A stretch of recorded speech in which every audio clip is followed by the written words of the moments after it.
दोस्तों, क्या आप जानते हैं कि एप्पल के एयरपॉड्स में ये एक्स्ट्रा होल्स क्यों होते हैं, या फिर ये किस काम आते हैं, या फिर ये कि आप कैसे पता लगा सकते हैं कि कोई डायमंड असली है या नकली।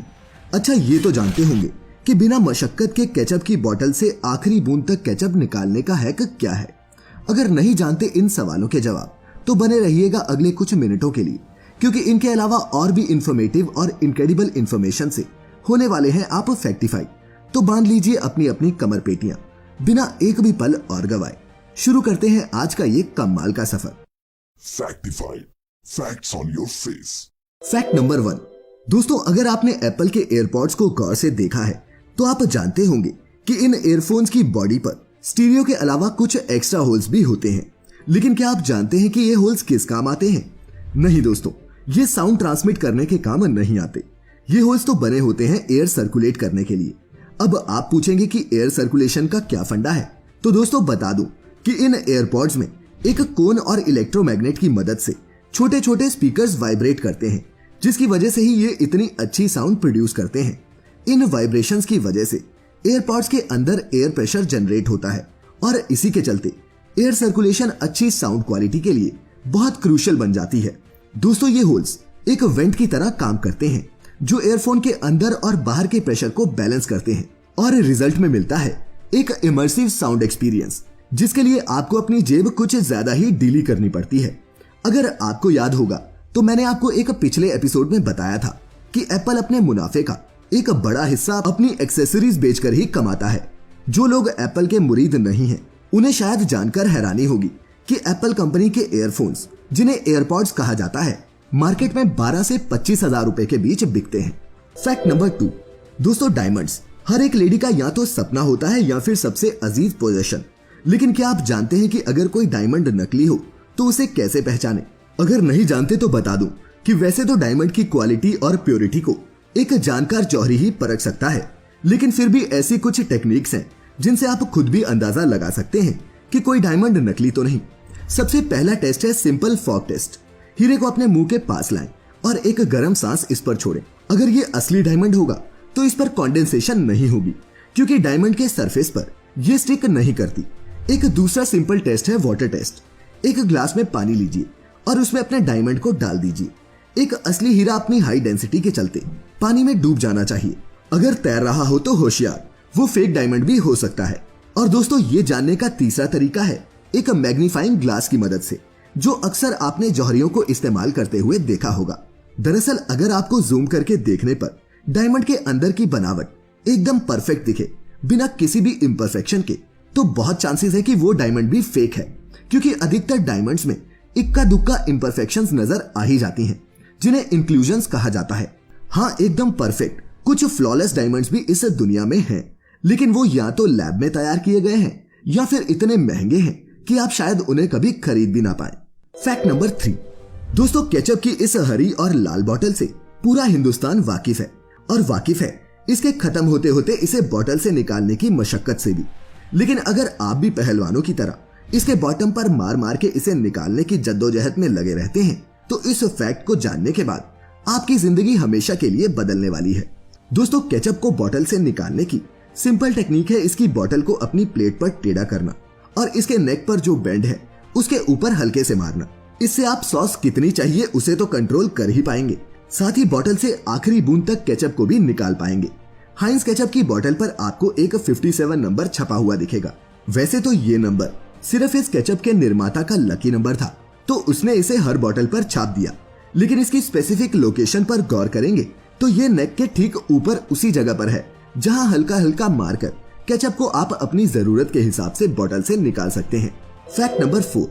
दोस्तों, आपको ये जानकर गर्व होगा कि इस साल दुनिया के सर्वश्रेष्ठ टीचर का अवार्ड एक इंडियन ने जीता है। जी हाँ, महाराष्ट्र के एक जिला परिषद प्राइमरी स्कूल में पढ़ाने वाले रंजीत सिंह दिसाले ने ग्लोबल टीचर प्राइज 2020 को जीतकर साबित कर दिया है कि अगर आप ठान लें तो खुद भी बदलाव के ध्वजवाहक बन सकते हैं। दोस्तों, बता दूं कि इस अवार्ड के लिए 140 देशों से 12,000 से भी ज्यादा नॉमिनेशंस आए थे, लेकिन रंजीत ने ऐसा क्या किया कि उन्हें इस अवार्ड के काबिल समझा गया। दरअसल रंजीत ने गर्ल एजुकेशन के लिए अपने इलाके और स्कूल में बहुत मेहनत की है, जहां ज्यादातर आदिवासी जनजातियों के बच्चे पढ़ने आते हैं। उनकी सबसे कारगर तकनीक रही टेक्स्ट बुक्स के यूनिक QR कोड्स बनाने की, जिससे कोई भी अगर इन कोड्स को स्कैन करेगा तो उसे उस पाठ्यक्रम से जुड़े वीडियो लेक्चर्स, स्टोरीज और असाइनमेंट्स अपने फोन पर ही उपलब्ध हो जाएंगे। उनके इस QR टेक्नोलॉजी को अब देश भर के कई स्कूल्स में भी अपनाया जा रहा है। नेशनल हिस्ट्री म्यूजियम लंदन में एक वर्चुअल सेरेमनी के जरिए ब्रिटिश एक्टर स्टीफन फ्राई ने जब इस प्राइज के विनर के रूप में रंजीत का नाम अनाउंस किया, तब उन्हें यकीन ही नहीं हो रहा था कि उनकी मेहनत को दुनिया भर में इतना रिकॉग्निशन मिल रहा है। Is Ranjit Desale from India.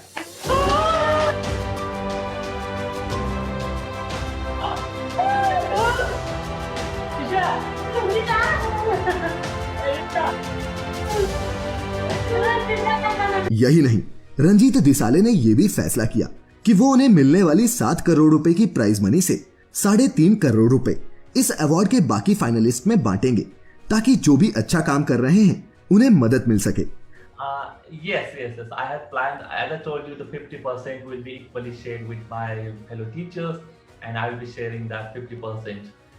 Out of that, some part of the money will be spent for the Teachers Innovation Fund. दोस्तों, ऐसे इंडियंस को हमारा सलाम है।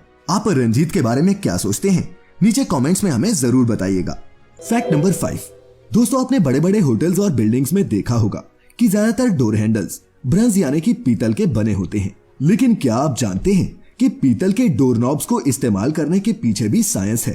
अगर नहीं जानते तो बता दूं कि किसी भी पब्लिक प्लेस के डोर हैंडल्स को दिन भर में कई लोग टच करते हैं और इसीलिए इनका सरफेस बैक्टीरिया रिडन रहता है। लेकिन पीतल के बारे में साइंस कहती है कि वो कई तरह के बैक्टीरिया को मार देता है और इसीलिए दूसरे मटेरियल से ज्यादा हाइजीनिक होता है। स्टडीज में ये बात भी सामने आई है कि copper, flu virus, E coli और MRSA जैसे कई माइक्रो ऑर्गेनिजम्स को अपने ऊपर पनपने नहीं देता और इस तरह बीमारी को फैलने से बचाता है। तो अगर आप भी चाहते हैं अपने घर की 100% जर्म प्रोटेक्शन, तो याद रखिएगा कि पीतल से अच्छा कुछ भी नहीं। Fact number 6। दोस्तों, क्या कभी आपने एक ऑफ पड़े माइक्रोवेव अवन के अंदर देखने की कोशिश की है? की भी होगी तो कुछ दिखा नहीं होगा, क्योंकि माइक्रोवेव का ग्लास डार्क होता है, साथ ही अंदर से उस पर एक ब्लैक जाली सी भी लगी होती है। लेकिन क्या आप जानते हैं कि ये जाली या फिर मैश किस काम आती है? अगर नहीं तो बता दूं दोस्तों कि ये मैश माइक्रोवेव के इफेक्टिवली काम करने के लिए बेहद जरूरी होती है। तो जैसा कि आप जानते ही होंगे कि ये होम अप्लायंस माइक्रोवेव्स की मदद से हमारे खाने को गर्म करता है, लेकिन उसके लिए जरूरी है कि माइक्रोवेव्स इसके अंदर ही ट्रैप्ड रहें और साथ ही इधर उधर बाउंस करते हुए हमारे खाने को गर्म भी कर दें। अब इस मैश में छोटे छोटे होल्स होते हैं जो सिर्फ हम अंदर क्या पक रहा है देख सकें उसके लिए होते हैं, लेकिन बाकी की मेटल मैश ये इंश्योर करती है कि माइक्रोवेव्स उससे टकराकर वापस अंदर बाउंस करती रहें, ग्लास या फिर उस विंडो से बाहर ना निकल जाएं। Fact number 7। दोस्तों, इस फैक्ट में प्रूव हो जाएगा कि हम इंसान कितने सीधे साधे होते हैं या फिर कैसे हम किसी की बातों में आसानी से आ जाते हैं। साल 1997 में अमेरिका में एक 14 साल के लड़के नेथन जोहनर ने अपने साइंस फेयर प्रोजेक्ट में अपने क्लासमेट से एक खतरनाक केमिकल को बैन करवाने के पिटीशन के लिए समर्थन मांगा, और जिस केमिकल की यहाँ नेथन बात कर रहे थे उसका नाम है डाइहाइड्रोजन मोनोक्साइड। अपनी प्रेजेंटेशन के दौरान नेथन ने ऐसे कई साइंटिफिक पॉइंट्स रखे कि क्यों इस केमिकल को बैन होना चाहिए, जैसे कि ये केमिकल हर साल अनगिनत लोगों की मौत का कारण बनता है, या फिर ये कि गैस फॉर्म में ये केमिकल आपको जला भी सकता है। ट्यूमर्स और एसिड रेन के एक मेजर कंपोनेंट डाइहाइड्रोजन मोनोक्साइड के बारे में जोहनर ने यह भी कहा कि अगर आप इस पर डिपेंड हो गए तो इसकी तलब आपकी जान भी ले सकती है। ये सब बताने के बाद जब उसने अपने क्लासमेट से सवाल पूछा कि क्या वो इसे बैन करने के हक में है या नहीं, तब 50 में से 43 बच्चों ने वोट किया कि इस अनसेफ केमिकल को बैन कर देना चाहिए। लेकिन दोस्तों, आपको जानकर हैरानी होगी कि ये केमिकल टॉक्सिक या फिर जहरीला नहीं है। इनफैक्ट डाइहाइड्रोजन मोनोक्साइड सिर्फ एक अनकन्वेंशनल नाम है वाटर का, जो लाइफ की सस्टेनेंस के लिए एक सबसे जरूरी एलिमेंट है। जी हाँ, नेथन यहाँ पानी की ही बात कर रहा था, और हालांकि उसके सभी पॉइंट्स फैक्चुअली करेक्ट थे, लेकिन उसने अपने मोटिव के हिसाब से कुछ जानकारी जानबूझकर अपने क्लासमेट्स को नहीं दी, जिसकी मदद से वो उन्हें मिसलीड करने में कामयाब रहा। आगे चलकर इस फिनोमिनन को नाम दिया गया जोहनरिज्म, जिसमें ट्रू फैक्ट्स का इस्तेमाल लोगों को गलत कंक्लूजन्स तक पहुंचाने में किया जाता है। दोस्तों, अगर आप आज चारों तरफ नजर घुमाकर देखेंगे तो जोहनरिज्म आपको अपने इर्द गिर्द ही देखने को मिल जाएगा। इसीलिए किसी भी कंक्लूजन पर पहुंचने से पहले जरूरी है कि चीजों को पूरी तरह से समझ लें, जांच परख लें। Fact number 8। दोस्तों, हमारे देश के कई राज्यों में पुलिस घोड़े और ऊंट जैसे जानवरों का इस्तेमाल पेट्रोलिंग के लिए करती है, लेकिन क्या आप जानते हैं कि ब्राजील में पुलिस को एक अनोखी ही सवारी मिलती है। जी हाँ, पूरी दुनिया से अलग ब्राजील के कुछ हिस्सों में पुलिस इन वाटर बफेलोज पर सवार होकर गश्त लगाती है, लेकिन ये टूरिस्ट को लोकल ट्रेडिशन से वाकिफ कराने का सिर्फ एक जरिया भर नहीं है, बल्कि इस देश के मजारो द्वीप जैसे इलाकों में बेहद प्रैक्टिकल भी है, क्योंकि उबड़ खाबड़ जमीन और कीचड़ से भरे इस इलाके में ये भैंसे किसी भी और जानवर की तरह फंसते नहीं हैं, बल्कि नदियों नालों को आसानी से पार कर लेते हैं। इसीलिए किसी भी मुजरिम का इनसे भाग पाना लगभग नामुमकिन सा हो जाता है। Fact number 9। दोस्तों, दिल्ली और आसपास के इलाके में रहने वाले लोग कूड़े के पहाड़ के बारे में ना जानते हो, ऐसा हो ही नहीं सकता। इन लैंडफिल्स के पास का मंजर कैसा होता है, शायद आप में से कई लोग इसका अंदाजा भी नहीं लगा सकते, लेकिन मैं आज आपको बताऊंगा इनके बारे में एक मजे की बात। दोस्तों, अगर आप गूगल पर ओखला लैंडफिल सर्च करते हैं तो शायद इसके रिव्यूज और रेटिंग देखकर आपका दिन बन जाए। जी हाँ, इस कूड़े के पहाड़ को लोगों ने सिर्फ 4.4 की अच्छी रेटिंग ही नहीं दी है, बल्कि रिव्यूज में क्या क्या लिखा है आइए डालते हैं एक नजर। सुमन मंडल नाम के एक यूजर लिखते हैं कि गाड़ी से गुजरते हुए इस खूबसूरत पहाड़ को देखता हूँ, ऊपर पक्षी उड़ते हुए दिखाई देते हैं और इसकी खुशबू मीलों तक आती है। एक दूसरे यूजर ने इसे इंडिया की एक मस्ट विजिट साइट बता दिया। उन्होंने लिखा कि ये एक इंजीनियरिंग मार्वल है, दुबई पाम आइलैंड्स की तरह। इसे देखने की टिकट भी नहीं लगती और माँ बाप अपने बच्चों को दिखा सकते हैं कि उन्होंने इस पहाड़ की ऊंचाई में कितना कंट्रीब्यूशन किया है। वहीं कुछ यूजर्स ने इसे सर्दियों का फेवरेट पिकनिक स्पॉट बताया, तो कुछ ने मानवता की सबसे बड़ी उपलब्धि। लेकिन जो भी हो, इसके रिव्यूज को देखकर एक बात तो आप जान ही जाएंगे, और वो ये कि भारत में व्यंग्य की कोई कमी नहीं है।